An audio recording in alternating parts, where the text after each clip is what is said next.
PEGI 18. The saga experience that takes place in the Pacific Northwest is only one part of this experience. The other side is us returning to play as Alan Wake and revisiting a location not only from his past, but also from Remedy's past.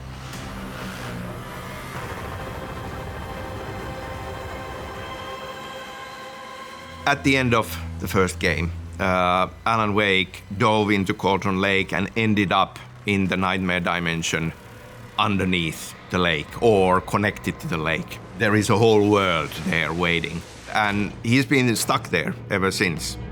It's a nightmare reality based on the person's subconscious.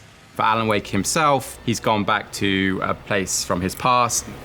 New York, this fictional version of New York, has a certain magic to it. It's this archetype of a big city. To me, that feels like the right place. He is a writer from New York City. A lot of his books were these gritty, noir, grimy version of New York City. And so we're starting to see this almost replica of his own internal image of New York start to build itself around him. There's a lot of history that's happened there from a narrative experience related to his wife, Alice. There will be characters that turn up in New York that kind of are connected to some of those books that he wrote as well. The New York we refer to is an echo of the hard-boiled crime noir city present in the Alex Casey book, which is the novel written by Alan Wake. Another place to use in the story. We only used the very old school graffiti from the 70s and the 80s, and we kind of came up with our own version of it, which has a bit of a twist of like horror and nightmare. So we created something that we call nightmare graffiti. If you pay attention to details, even the smallest sign has something to say to you. And we want to create the feeling that the dark place is talking to Alan and the player. It's sort of a surreal, ever-changing, ever-modulating dreamscape. We want to make the player feel uneasy at all times. He has learned a lot. So we come back to him, and in some ways, he is the master of the supernatural now. Is he better off because of that? No, quite the contrary. And that to me also is a big part of the horror of it. Like he's really, really lost and really, really struggling.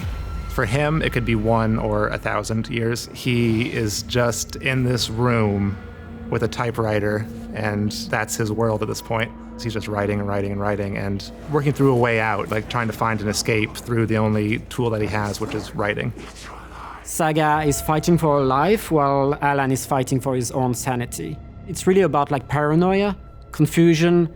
Will you take the risk of revealing the shadow even if there is a monster hidden behind? In the Pacific Northwest, playing as Saga, I feel there's more of an ebb and flow. Or at least it will feel that way to the player. They'd come back to Saga as a part of the game and feel maybe a little bit of relief. Not to say that the Pacific Northwest doesn't have its own dangers, because we definitely do.